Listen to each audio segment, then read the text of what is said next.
mRNA से जो बनता है प्रोटीन, mRNA से प्रोटीन बनने के प्रोसेस को ट्रांसलेशन प्रोसेस कहते हैं। ट्रांसलेशन में क्या होता है, ये mRNA है, RNA है, RNA, इससे क्या बनता है, इससे प्रोटीन बनता है, इससे प्रोटीन बनता है। तो ट्रांसलेशन प्रोसेस में क्या होता है, mRNA से प्रोटीन बनता है। कह रहा है कि ट्रांसलेशन इज़ अ प्रोसेस, कह रहा है कि ट्रांसलेशन इज़ अ प्रोसेस, क्या है ये, कर रहा है ये कि translation is the process of polymerization of amino acid. बहुत सारे अमीनो एसिड एक जगह आ जाते हैं, पॉलीमराइजेशन, बहुत सारे अमीनो एसिड एक जगह आ जाते हैं to form a polypeptide, polypeptide बनता है। बहुत सारे अमीनो एसिड जब जुड़ जाएंगे तो ये पॉलीपेप्टाइड बन जाएगा और पॉलीपेप्टाइड के चैन को ही प्रोटीन कहते हैं। कह रहा है यहाँ पे कि translation is a process of polymerization of amino acid. Polymerization, बहुत सारे एमिनो एसिड आ जाते हैं तो ये क्या बनता है, पॉलीपेप्टाइड बनता है और इसी पॉलीपेप्टाइड को प्रोटीन कहते हैं। कह रहा है कि the order and sequence of amino acid are defined by the sequence of bases in mRNA। कह रहा है कि किस तरह के जो हैं आएंगे एमिनो एसिड, ये डिफाइन होता है कि किस तरह का mRNA है। mRNA जैसा होगा वैसा ही जो है एमिनो एसिड आएंगे। कह रहा है कि amino acid are joined by peptide bond. ये एमिनो एसिड जो है कैसे ज्वाइन करते हैं, ये amino acid are joined by peptide bond के थ्रू ये ज्वाइन करते हैं।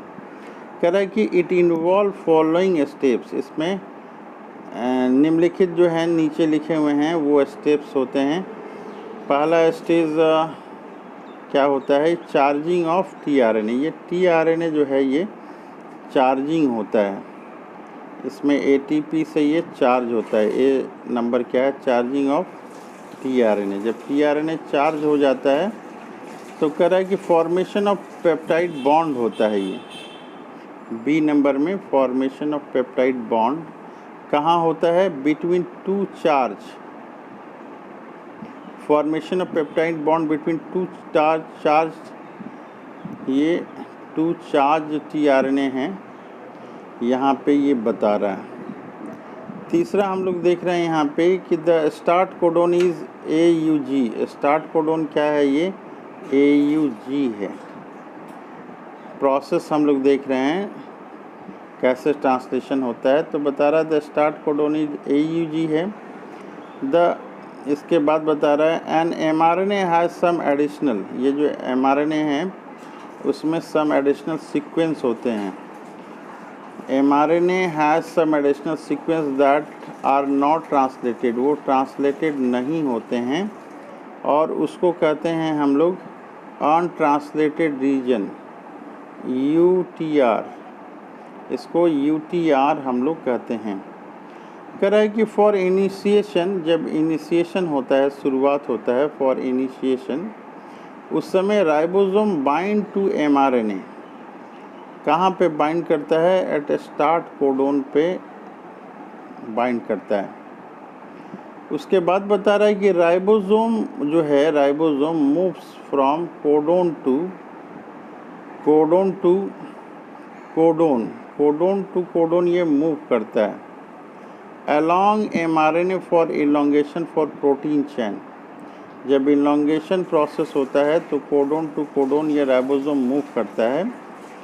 और आगे बता रहा है एट द एंड, जब ये ख़त्म हो जाता है, at the end, release factor जो है बाइंड टू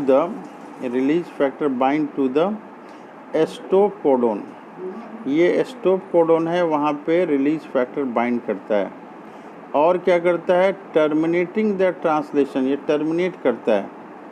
और क्या होता है, releasing the polypeptide, polypeptide release होता है कहाँ से, फ्रॉम द राइबोसोम से रिलीज होता है।